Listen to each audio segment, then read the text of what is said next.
what he was wearing, you're sending a message. That shit, you getting rich off of that, but our community is going further and further into the abyss of hell. Real life. If that shit ain't real life, it ain't real life. Just say real life street stars. You know what time it is. I just want to just give out knowledge to my brothers is, man, I smoke, drank, do all that shit. I sobered completely up. And I had to process everything that went through me. And that really helped me. You know what I'm saying? Like, just having to process the pain.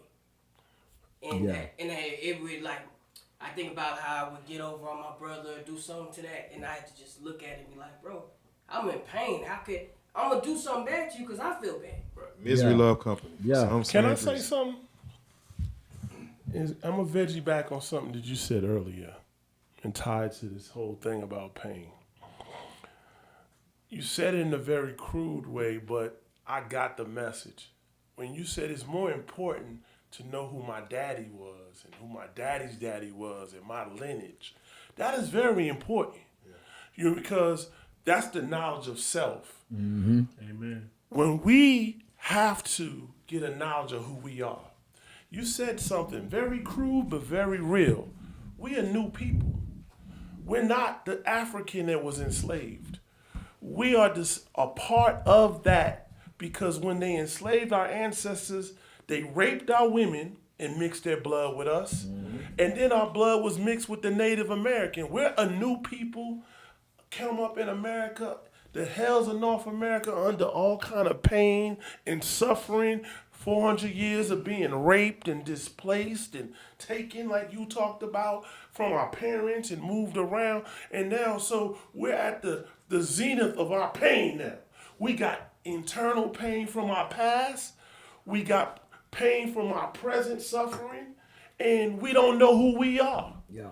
And we got to get a knowledge of ourselves because we're not that African. When you meet that African, no disrespect to them, you can tell we not the same.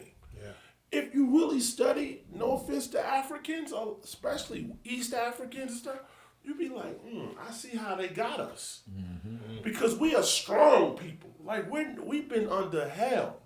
And so we also need professionals who going to understand our pain if we're going to get counseling. There you go. And see, this why when you asked me that question, Frederick Douglass said, it is much easier to create strong children than it is to repair broken men. They repair broken men with no problem. That's why so many programs for reentry. And we don't focus on the boys to create them as soldiers, the science, right? So when he asked that question, I went inside an institution at the age of 14 that created strong children. I went into a whole environment that repaired all my childhood issues, homie. So when I came out at 21, homie, I ain't got no issues. I ain't got no issues. Nigga, we've been in therapeutic sessions, man. We've been in psychodrama, acting out. Nigga, I ain't got no issues. I said, aha. My issue was when I came back to the community, nigga, the community was fucked up. I've been gone 7 years. In a positive environment. When I get out in 1998, the community fucked up, nigga. Master P rapping about ghetto dope, how to cook crack. The dope game in 98 was damn near like the 80s. Yeah. It was logical to sell dope for black boys.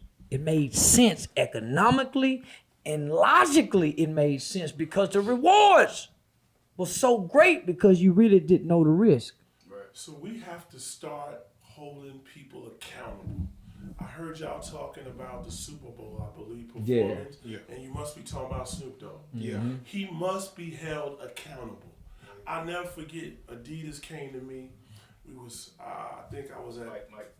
I was at the draft with my son. Adidas came to me and said, oh, Snoop Dogg want to meet Ezekiel. I said, no interest. Now I'm going to tell you why.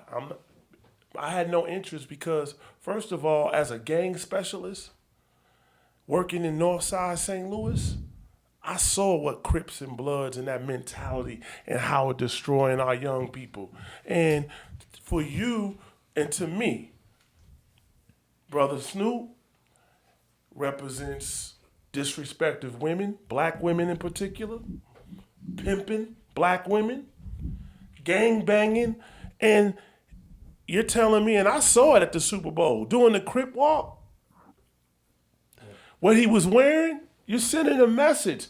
That shit, you getting rich off of that, but our community is going further and further into the abyss of hell. Who's going to hold him accountable? Preach. He's a good brother, but everybody need to be held accountable. Preach, man.